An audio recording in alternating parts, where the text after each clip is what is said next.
Hey guys, welcome back to my channel Bhavana's ಕಿಚನ್ಗೆ ಸ್ವಾಗತ. ನಾನಿವತ್ತು ರವೆ ರೊಟ್ಟಿನ ತಿಳುವಾಗಿ ಮೃದುವಾಗಿ ಹೇಗೆ ಹಾಕೋದು ಅಂತ ತೋರಿಸ್ತಾ ಇದ್ದೀನಿ. ಬನ್ನಿ ಅದನ್ನು ಹೇಗೆ ಮಾಡೋದು ಮತ್ತು ಏನೆಲ್ಲ ಇಂಗ್ರೀಡಿಯೆಂಟ್ಸ್ ಬೇಕು ಅಂತ ನೋಡೋಣ.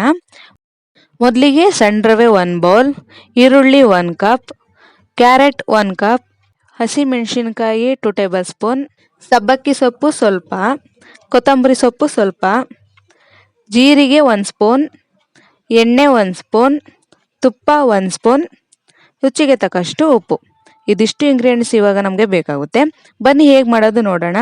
ಒಂದು ಬೌಲ್ ತಗೊಂಡು ಅದಕ್ಕೆ ರವೆ ಹಾಕ್ಕೊಂಡು ಅದ್ರ ಜೊತೆಗೆ ಹೆಚ್ಚಿಟ್ಕೊಂಡಿರೋ ಈರುಳ್ಳಿ, ತುರ್ಕೊಂಡಿರೋ ಕ್ಯಾರೆಟ್ ಹಾಕೊತಾ ಇದ್ದೀನಿ.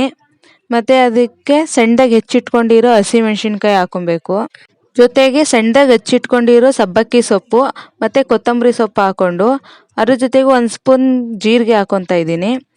ನಂತರ 1 ಸ್ಪೂನ್ ಉಪ್ಪು ಹಾಕ್ಕೊಂಡು ನೀರು ಹಾಕ್ಕೊಂಡು ಚೆನ್ನಾಗಿ ಮಿಕ್ಸ್ ಮಾಡ್ಕೊತಾ ಇದ್ದೀನಿ.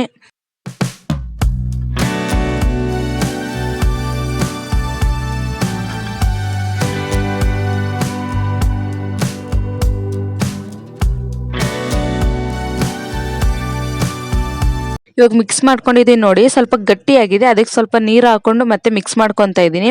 ಅದು ತುಂಬ ಗಟ್ಟಿನೂ ಇರಬಾರ್ದು, ತುಂಬ ತೆಳುನೂ ಇರಬಾರ್ದು.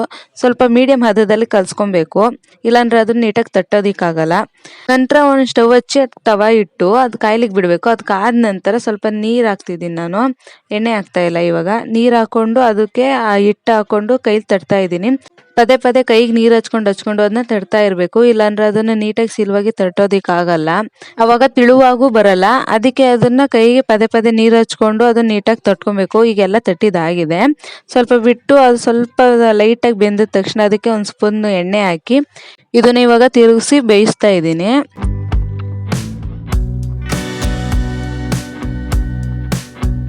ನೋಡಿ ಇವಾಗೆಲ್ಲ ನೀಟಾಗಿ ಬೆಂದಿದೆ. ಇವಾಗ ಇದಕ್ಕೆ 1 ಸ್ಪೂನ್ ತುಪ್ಪ ಹಾಕೊತಾ ಇದ್ದೀನಿ.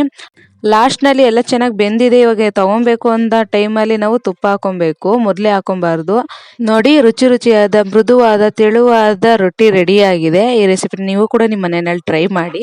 ಹೇಗಿತ್ತು ಅಂತ ಕಮೆಂಟ್ ಮಾಡಿ ಆ್ಯಂಡ್ ಲೈಕ್ ಮಾಡಿ, ಶೇರ್ ಮಾಡಿ. ಇನ್ನೂ ಹೆಚ್ಚಿನ ವೀಡಿಯೋಸ್ಗಾಗಿ ಸಬ್ಸ್ಕ್ರೈಬ್ ಮಾಡಿ. Thank you.